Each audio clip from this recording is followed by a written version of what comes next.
A paz do Senhor, Escola Dominical, revista da CPAD, lição de número 10. Amém. E o tema dessa lição, o desafio da janela 1040, tá? Esse é o tema da lição deste domingo, tá? Lição de número 10 da revista da CPAD. E é muito interessante.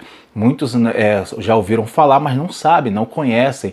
E aqui na Escola Dominical você com certeza vai aprender bastante aí sobre a janela 1040, o seu significado, o que ela representa, tá? E por que se fala tanto nela em termos de missões, tá bom? Vamos aqui já no texto áureo. O texto áureo é de Romanos 15, verso 20, diz assim, texto áureo: e dessa maneira me esforcei para anunciar o evangelho, não onde Cristo houvera sido nomeado, para não edificar sobre fundamento alheio. O apóstolo Paulo falando a importância de se ministrar, né, o evangelho, se levar o evangelho, anunciar Jesus, aonde não se conhece o nome do Senhor Jesus. Bom, e aqui a verdade prática diz assim, ó: a janela 1040 coloca diante de nós um dos maiores desafios missionários do mundo. Amém?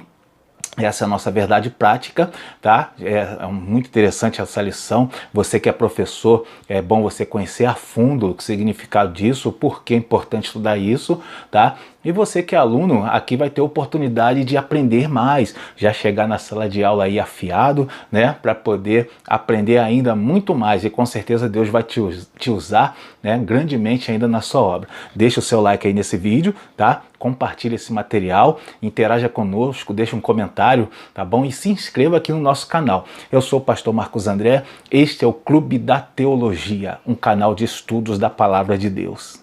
Introdução, vamos começar aqui nossa introdução. Eu dividi ela em 2 parágrafos, vou ler o primeiro aqui, ó. Na lição desta semana vamos estudar a respeito do maior desafio da evangelização mundial, a janela 1040.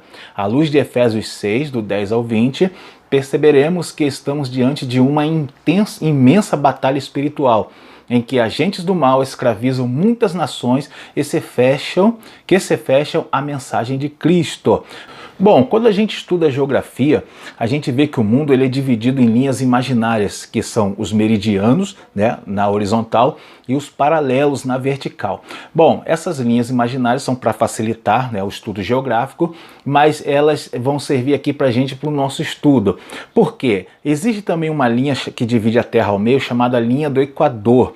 Bom, acima da linha do Equador, aí a gente vai situar aqui a janela 1040. Ela fica acima da linha do Equador, entre os paralelos 10 e o paralelo 40. Então ali, esses 2 paralelos vão demarcar a chamada janela 1040. Dentro daquela janela estão os maiores...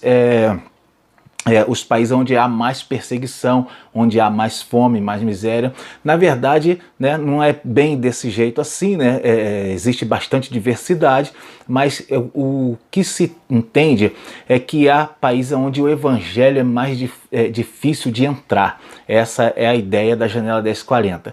Quando ela foi criada, né, as dificuldades que, quando ela foi estabelecido o estudo lá em 1989, classificada ali como janela 1040, os maiores problemas que havia na região era o problema da fome, da miséria. Hoje em dia mudou bastante, né? Mas o que a gente entende é que é onde há mais dificuldade para se pregar o evangelho. Eu vou aqui no segundo parágrafo, diz assim, ó: assim a janela 1040 nos apresenta 2 grandes desafios, o da necessidade humana e o da perseguição contra a igreja.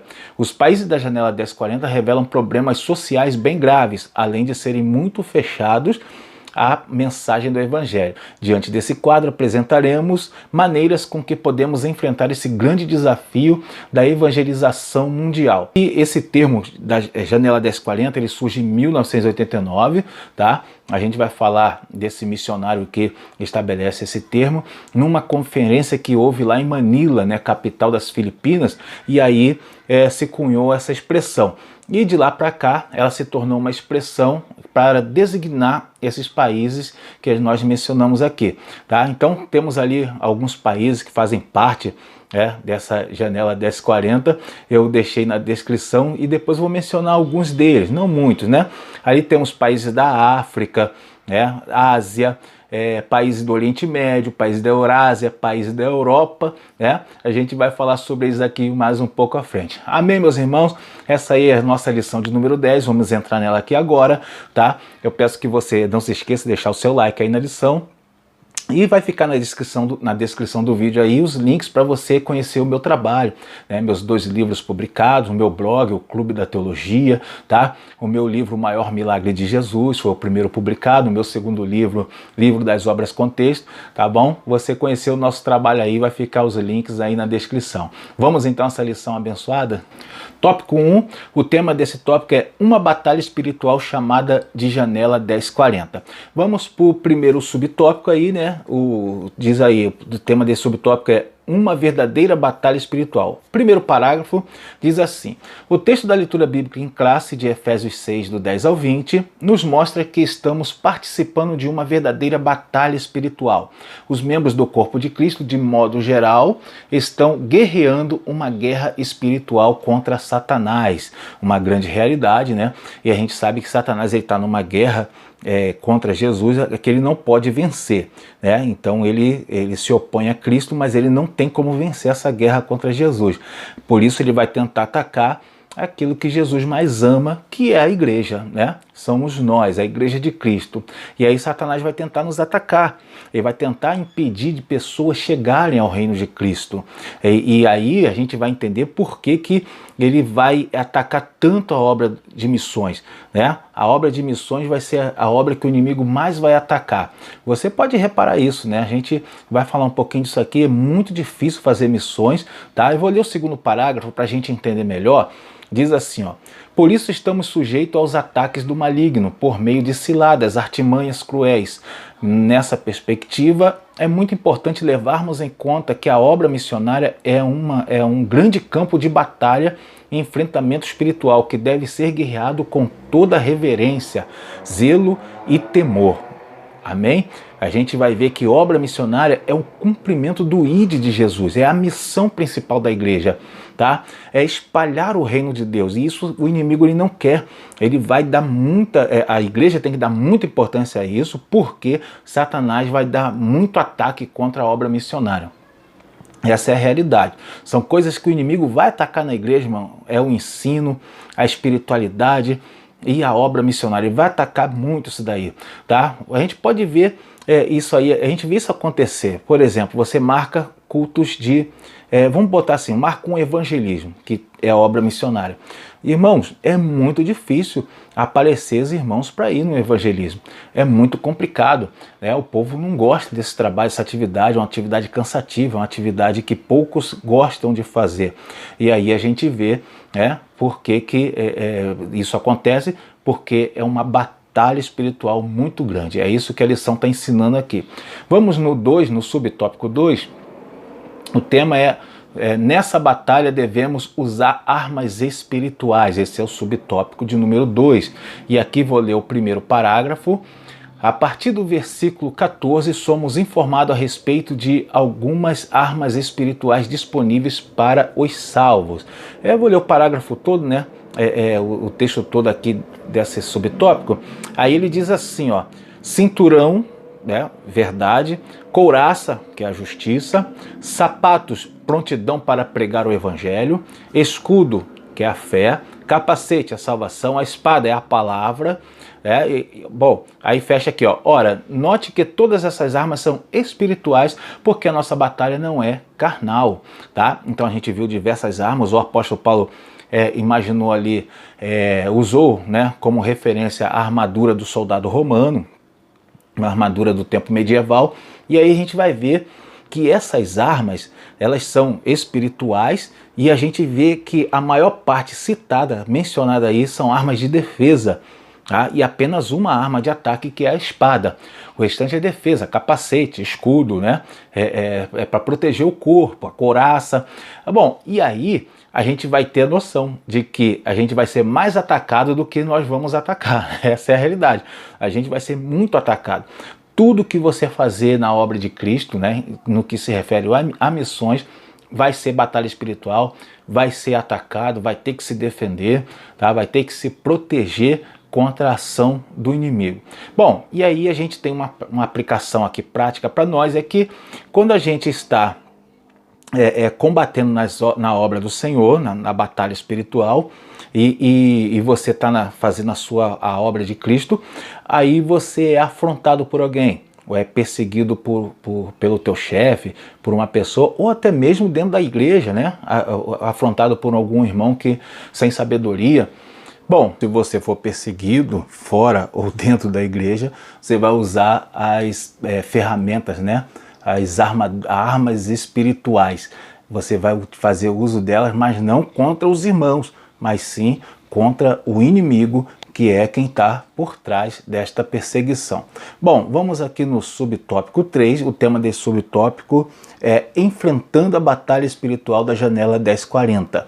E eu vou ler o primeiro parágrafo que diz assim: há uma batalha espiritual na atualidade denominada de Janela 1040. Essa expressão foi criada para trazer relevância uma marcação geográfica de 10 a 40 graus ao norte da linha do Equador, do norte da África até o leste da Ásia. Bom, como mencionei já anteriormente, então é uma marcação geográfica, tá, que está ali entre os meridianos 10 e meridiano 40, acima ou ao norte da linha do Equador. Tá? Isso aí, essa expressão, ela apareceu em 1989, na segunda conferência de missões lá na cidade de Manila, capital das Filipinas, tá? Pelo missionário Luiz Bush, o missionário aí argentino. Ele vai utilizar essa expressão, ele combinou alguns fatores aí, utiliza essa expressão pela primeira vez. De lá para cá se tornou referência para poder classificar a obra de missões naquela região. Bom, e aí, na época, na ocasião, ele considerou fatores como a dificuldade para se ministrar o evangelho nessas regiões, né, devido a questões, né, por exemplo, da pobreza, questões como o baixo IDH, questões como a fome, questões também como o rigor, né, das portas ali para poder ministrar.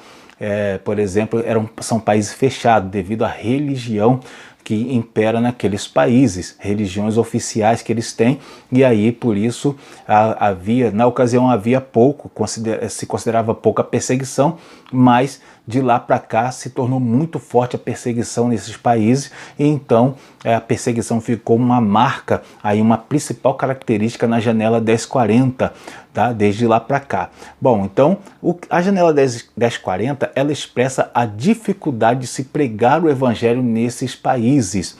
Bom, vamos aqui no segundo parágrafo, diz assim, ó: esse espaço representa uma verdadeira janela que traz consigo muitos desafios. Ele representa aproximadamente 67 nações, marcada pela pobreza extrema e pelo fechamento total à evangelização.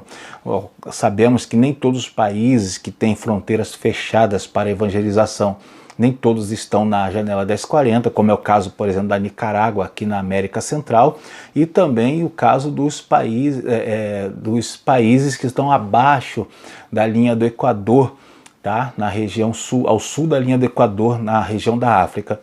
E aí a gente vai ver que nem todos estão ali, mas a principal característica de dificuldade para se ministrar o evangelho é ali naquela região, tá? Aumentou muito ali a perseguição, tá? E também outra coisa que é bom lembrar, nem todos os países que estão na janela 1040 são pobres, nem todos. Coreia do Norte, por exemplo, não é, a China não é, né? Mas esses países têm uma dificuldade devido à cultura para se ministrar e devido também à perseguição. Bom, vamos aí no terceiro parágrafo. Aqui tem algo interessante a gente considerar sobre a janela 1040. Diz assim, o terceiro parágrafo: nessa região está concentrada a maior parte dos povos não alcançados, onde vivem quase 4 bilhões de pessoas, 2,3, 2/3 da população do mundo. Desse montante encontram-se as 3 maiores religiões não cristãs do mundo: islamismo, budismo e hinduísmo. Essas 3 religiões, tá, elas são religiões não cristãs, e elas estão concentradas nesta região. Bom, irmãos, é o seguinte, são religiões de cunho legalista, elas têm bastante rigor acerca da lei, lei delas, né? Então tem bastante rigor quanto a outras religiões, e eles fazem lutas mesmo, fazem oposição total. E eles não têm um elemento que tem, por exemplo, o cristianismo, que é chamado a graça. No cristianismo nós temos também duas partes, né? Uma parte que é legalista e uma parte que é a graça. A questão da graça que temos no cristianismo, ela flexibiliza o contato da criatura com o seu Criador. Tá? Ela é a graça, Deus nos recebe, pela sua graça Ele nos recebe sem que nós sejamos merecedores. E isso não é uma invenção do cristão, isso não é uma invenção da criatura, isso é uma invenção de Deus. Foi o Senhor que criou a graça por meio do Senhor Jesus Cristo. O cristianismo tem isso, e só o cristianismo tem isso. As outras religiões, para que se alcance salvação nelas, é tudo mediante obras, tá? E aí, devido a isso, fica muito difícil se ministrar o evangelho nessas regiões. A gente vai falar um pouco mais à frente sobre isso daí. Vamos para o subtópico, perdão, vamos para o tópico 2 agora. Tópico 2, o tema desse tópico é principais desafios da janela 1040. Então temos dois aqui e vamos ver o primeiro. O primeiro subtópico, o tema é a necessidade humana. Vou ler esse tópico, diz assim, ó. Podemos dizer que na região da janela 1040 se encontra uma amostra das maiores necessidades humanas no mundo. Primeiro, as maiores megalópolis, cidades com mais de 1 milhão de habitantes estão ali. Segundo, nessa região estão concentradas bilhões de pessoas enfermas, vítimas de guerras e pessoas que vivem sob calamidades. Ao mesmo tempo, impossibilidade de conhecer o poder transformador do Evangelho. E em terceiro lugar, estão as pessoas mais necessitadas financeiramente da terra. Então a gente vê que é uma região onde estão grandes cidades concentradas, é muita gente para pouco recurso, então a necessidade humana ali é um grande desafio. Muita ocorrência de fomes, devido a essa concentração muito grande, por exemplo, ocorrem muito doenças ali, muitas enfermidades, epidemias. No caso, por exemplo, da pandemia que começou em 2020, ali naquela região, a gente quando olha o mapa da pandemia, da Organização Mundial de Saúde, vê que aquela região estava concentrada em grandes focos ali. Muito difícil combater naquela região a pandemia e outras enfermidades que aparecem. Uma outra coisa também que é um grande problema ali devido a esse desafio da necessidade humana é o caso, por exemplo, das guerras, né? Por causa da concentração de religiões legalistas que tem ali, temos a ocorrência de vários conflitos ali, onde a sociedade é vítima desses muitos conflitos que tem ali. Por exemplo, em 2010 foi a Primavera Árabe, que houve em vários países árabes ali, o levante civil, né, no caso da Primavera Árabe. E depois disso, no ano seguinte, continuou a Guerra da Síria. A Guerra da Síria foi uma guerra civil e fez bastante vítimas ali. E também, recentemente não, estamos atualmente, né, com o conflito na faixa de Gaza. Tá? Então tudo isso daí, todo esse tipo de conflitos que tem ali, faz com que fique muito difícil a evangelização naquela região. Missionários, quando vão para lá, eles passam muito aperto, inclusive recentemente os que estão na faixa de Gaza. Bom, a gente vai ver aqui, vamos para o 2 aqui, o subtópico 2, o tema é o desafio da perseguição. Então já vimos o primeiro, tá, da necessidade humana, agora o desafio da perseguição. Eu vou ler o primeiro parágrafo. Embora tratemos da perseguição à igreja na próxima lição, não podemos deixar de mostrar que a janela 1040 traz um desafio às missões atuais, pois ali se encontram nações com alto índice de perseguição religiosa. Em Mateus 23, do 34 ao 37, podemos perceber a natureza da perseguição que os enviados de Deus enfrentavam. Bom, então o Senhor Jesus em Mateus 23, ele passa como seria a perseguição, fala da natureza da perseguição. Naquela época, né, era a perda da liberdade, a perda da paz e inclusive também também morte, né? Isso acontecia muito. Olha como o Senhor Jesus fala em Mateus 23, verso 34, diz assim, ó: portanto, eis que eu vos envio profetas, sábios e escribas, a uns deles matareis, e crucificareis, e a outros deles açoitareis nas vossas sinagogas, e os perseguireis de cidade em cidade. Mateus 23, 34. Bom, então, irmãos, a gente viu que de lá para cá, tudo isso daí se ampliou, né? Ficou um leque amplo de perseguição. Então, hoje em dia não acontece só prisão ou perda da vida, acontece deportação, hoje em dia acontece, por exemplo, confisco de bens, tá? A pessoa está lá, daqui a pouco perde os seus bens porque fez algo contra o Estado. E o que é esse algo contra o Estado? Estava pregando o Evangelho, tá? Isso acontece. Outra coisa que acontece, depredação de igrejas. A pessoa está lá, faz com a sua obra, monta um templo, daqui a pouco começa a depredação, o pessoal atia fogo na igreja, invade a igreja, porque por não concordar com aquela fé que está sendo pregada. E isso acontece devido às religiões que nós falamos que imperam ali.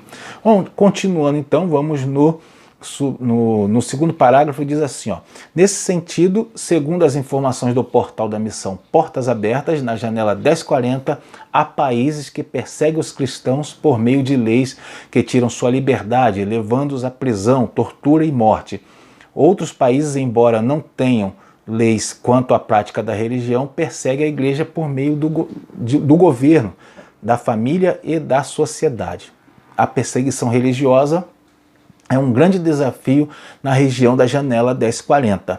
Bom, então existe uma lista no portal da missão Portas Abertas, tá?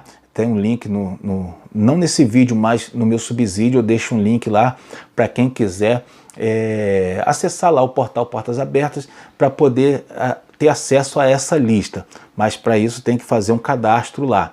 Bom, eu vou falar alguns países que estão nessa lista, que estão no ranking atualizado das perseguições. É uma lista com 50 países. Bom, vamos ver aí o primeiro, Coreia do Norte, né? Primeiro lugar, tá? Segundo, a Somália. O terceiro, o Iêmen. O quarto, Eritreia. O quinto, a Líbia. Sexto, a Nigéria. O sétimo, Paquistão. O oitavo, Irã. O nono, Afeganistão. E o 10º, Sudão. E também o 11º, a Índia.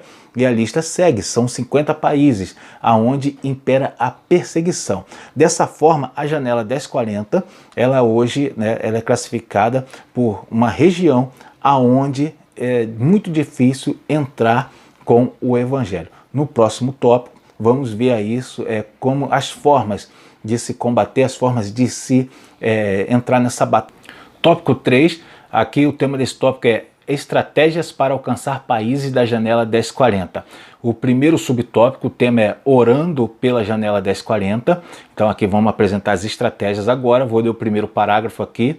Uma vez que tomamos conhecimento do fato, precisamos orar pelos missionários enviados para essa região, a fim de que Deus levante mais igrejas mantenedoras e obreiros dispostos a gastar as suas vidas nesses países que revelam um cenário bem desafiador para a evangelização mundial, tá? Então a gente vai ver, sabemos que em outros locais do mundo também há perseguição, há dificuldade, então nós temos que orar por todos os lugares.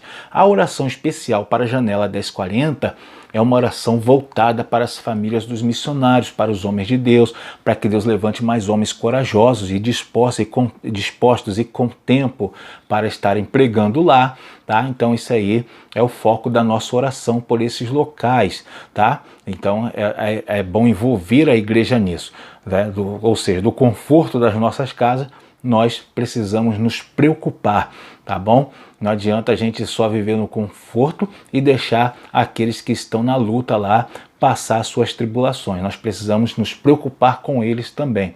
Vamos ler aqui o segundo parágrafo, diz assim, ó: outro sim, a partir da oração, nossos corações ficam mais sensíveis à direção de Deus para nossas vidas. Então, muitas vocações são descobertas a partir do compromisso com a oração a respeito de povos não alcançados. Olha só que interessante. vale a pena a igreja se mobilizar na questão da oração, principalmente envolver jovens e adolescentes nisso daí. Por quê?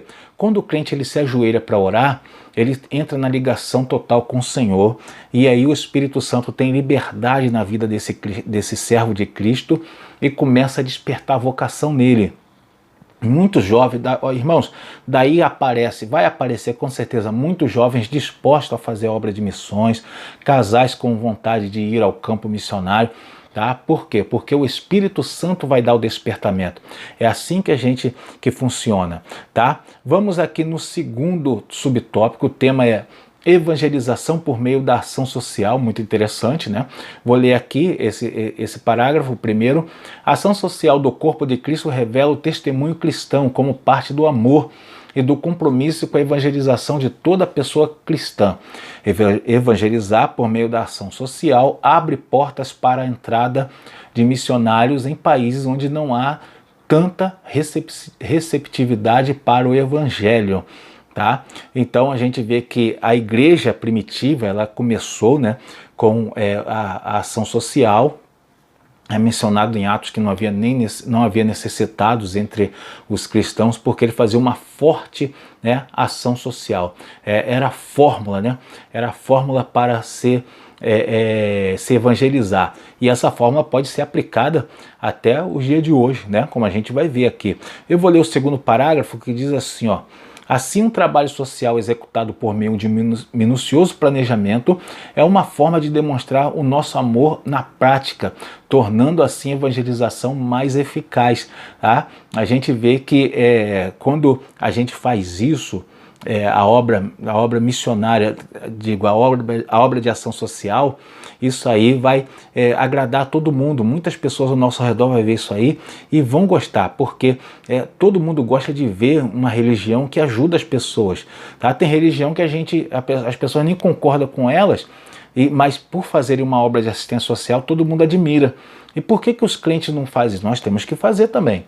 Tá? Isso aí também tem que estar na nossa bagagem de trabalho missionário. A obra de assistência social, a igreja primitiva começou assim. Tá? Em toda igreja, e aqui vale um ensinamento sobre isso, toda igreja que tem um departamento de assistência social bem estruturado tem grande chance de ter sucesso na área de missões. Toda a igreja. E isso pode ser aplicado na evangelização local, na cidade onde está a tua igreja, você que é dirigente de alguma congregação, vale a pena colocar isso em prática. Estabeleça um departamento forte de assistência social e você vai ver a diferença na obra de missões que a tua igreja vai fazer. Vamos aqui no tópico 3. O tema do tópico 3 é ação médica missionária. Interessante também, eu vou ler esse tópico. A missão, vou ler só o primeiro parágrafo, tá? A missão médica missionária traz à humanidade um evangelho apresentado de forma prática. Sem dúvida, é uma obra pioneira na proclamação do evangelho com ações práticas que transformam a vida das pessoas, pois não necessitam de médicos os sãos, mas sim os doentes.